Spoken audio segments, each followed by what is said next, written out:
श्री गणेशाय नमः। ओम श्री गुरुवे नमः। आज की भगवत चर्चा संत श्री डोंगरे जी महाराज के भागवत कथा प्रवचन पर आधारित। अब रासलीला की कथा आती है। भगवान पीता रात्रि ही शरदोत्फुल्ल मलिका वीक्षरन्तुम मनश्चक्रे योग मायामुपाश्रितः। परमात्मा श्री कृष्ण का नाम स्वरूप ही भागवत शास्त्र है। भागवत का एक एक स्कंद भगवान के एक एक अंग में रहा है। दशम स्कंद हृदय है। रासलीला के 5 अध्याय भगवान के पंच प्राण हैं। इन्हें रास पंचाध्यायिक भी कहा जाता है। आचार्यों ने रासलीला को फल प्रकरण माना है। भागवत का फल ही रासलीला है। रासलीला का रहस्य समझना बड़ा कठिन है। रासलीला अति शुद्ध लीला है। रासलीला में काम की गंध नहीं है। रासलीला की कथा सुखदेव जी महाराज करते हैं। रासलीला के मुख्य श्रोता परीक्षित हैं। जिसका मरण समीप में है उसको श्रृंगार की काम सुख की बातें अच्छी नहीं लगती। जब तक्षक नाग के आने का समय हुआ है तब रासलीला की कथा की है। रासलीला में स्त्री और पुरुष के मिलन की कथा नहीं है। शुद्ध जीव और ईश्वर के मिलन का यह वर्णन है।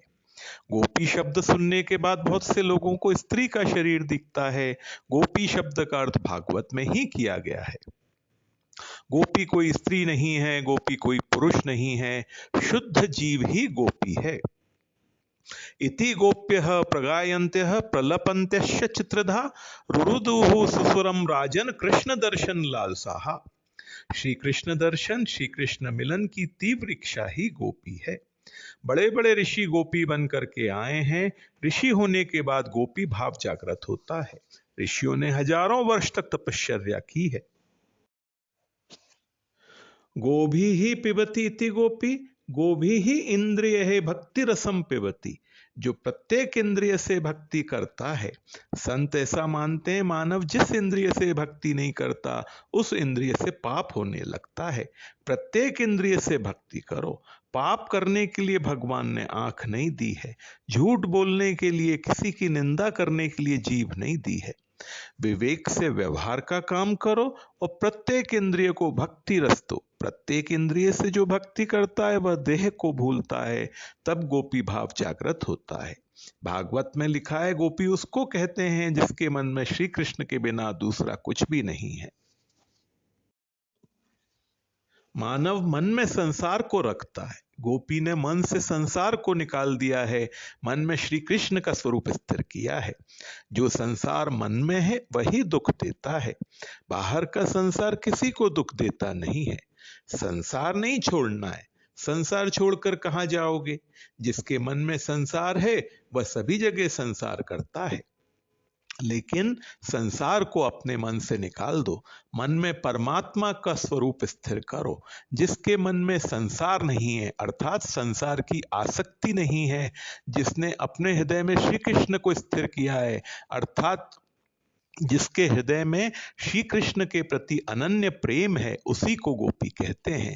गोपायति श्री कृष्णम इति गोपी।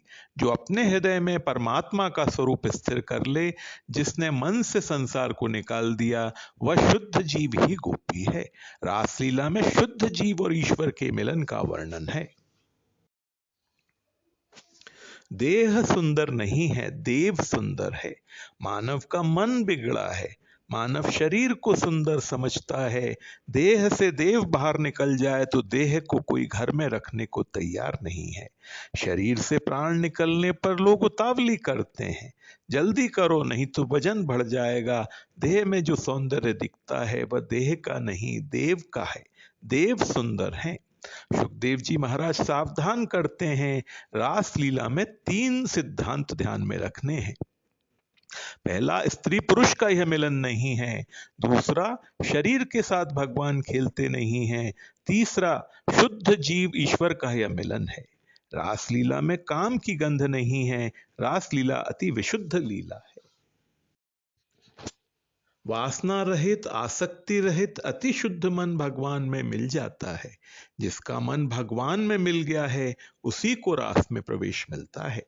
रासलीला की कथा साधारण मानव नहीं कर सकता है।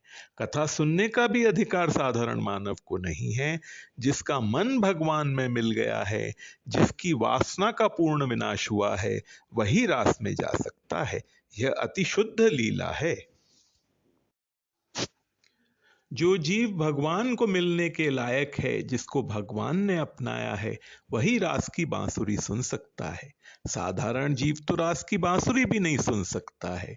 सुखदेव जी महाराज इस दिव्य लीला का वर्णन करते हैं। शरद पूर्णिमा की रात्रि में रासलीला हुई है। श्री कृष्ण बांसुरी बजाते हैं, गोपियां दौड़ती हुई गई हैं। आप भी दौड़ें, दौड़े नहीं तो रोज रोज थोड़ा चलना चाहिए। मुझे भगवान के चरणों में जाना है, मुझे परमात्मा से मिलना है, ऐसी भावना रखो, आगे बढ़ो। भोग में संतोष मानो, भक्ति में लोभ रखो। वेद भगवान ने कहा है, चरे वेती चलो। गोपियां तो भगवान से मिलने के लिए दौड़ती हुई गई हैं। भले ही आप ना दौड़ो, थोड़ा थोड़ा चलना चाहिए। जीवन का लक्ष्य भोग नहीं है, जीवन का लक्ष्य परमात्मा है। प्रभु के चरणों में जाना है, परमात्मा के साथ एक होना है। जीव जब तक ईश्वर से थोड़ा भी अलग है, तब तक दुख है। जीव जब ईश्वर के साथ एक रूप हो जाता है, तब उसका दुख मिटता है। जो ईश्वर से थोड़ा भी अलग है, उसको काल मारने के लिए आता है। भगवान को मिलने की इच्छा रखो, आगे बढ़ो, संयम और भक्ति को बढ़ाओ। भक्ति में लोभ रखो, भोग में संतोष मानो। काल के काल परमात्मा है। जो परमात्मा के साथ अतिशय प्रेम करता है, उसी को मृत्यु का भय नहीं रहता।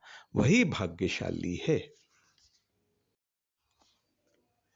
रास में संगीत, साहित्य और नृत्य तीनों का मधुर समन्वय है। जीव ईश्वर का मिलन हुआ है।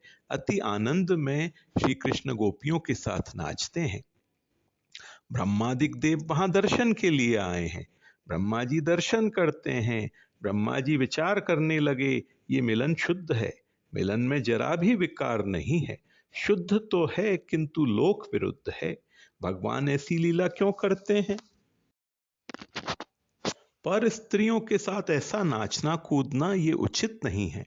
भगवान तो गीता जी में बोलते हैं, धर्म का रक्षण करने के लिए मैं आता हूं। ये तो अधर्म है। भगवान ऐसा क्यों करते हैं? ब्रह्मा जी के मन में थोड़ी शंका हुई है। श्री कृष्ण तो अंतर्यामी हैं।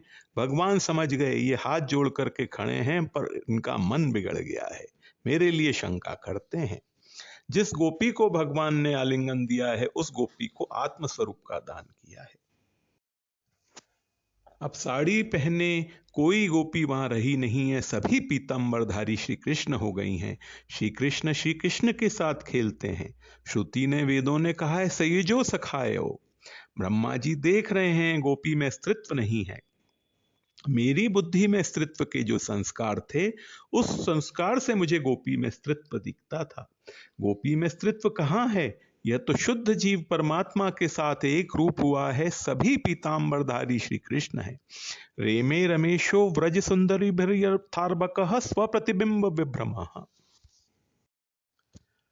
ब्रह्मा जी दर्शन करते हैं। ब्रह्मा जी को विश्वास हुआ है, ये शुद्ध मिलन है, सर्वधर्म का फल है।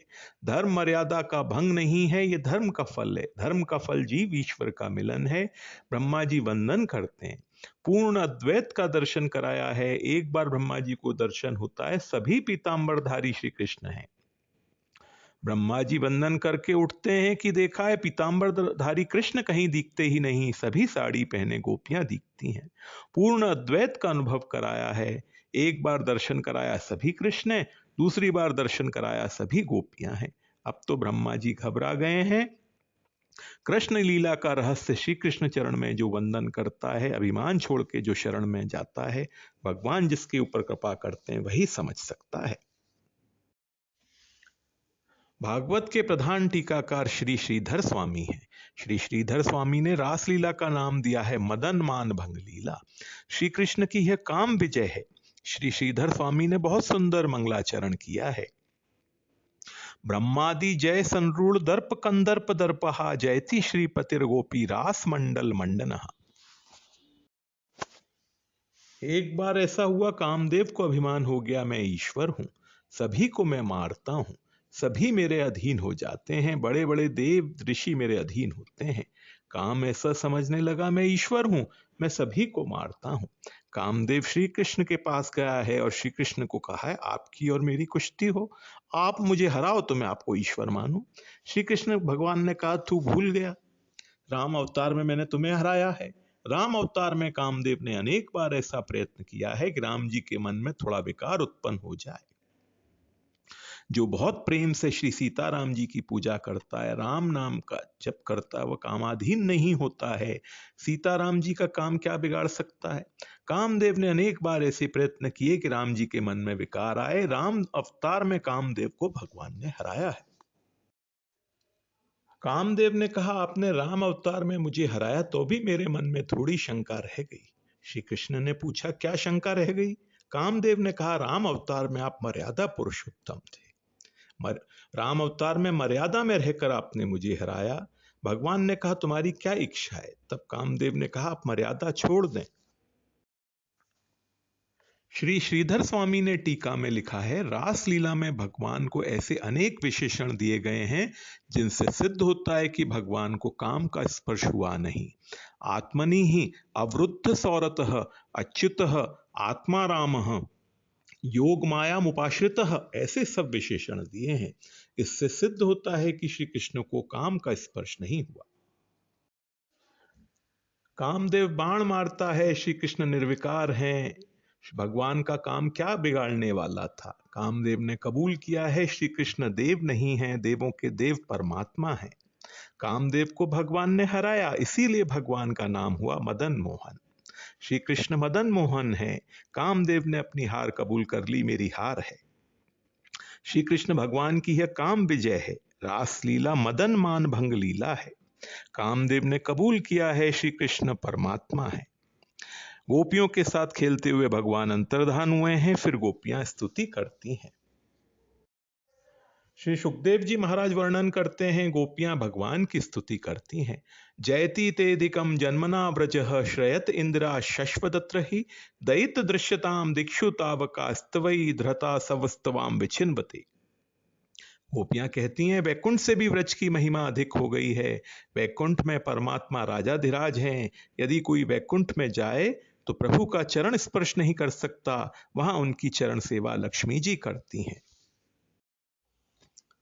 प्रभु की चरण पादुका सामने पड़ी होती है। वैकुंठ में जाने वाला प्रभु के चरणों का नहीं, उनकी चरण पादुकाओं का स्पर्श करता है।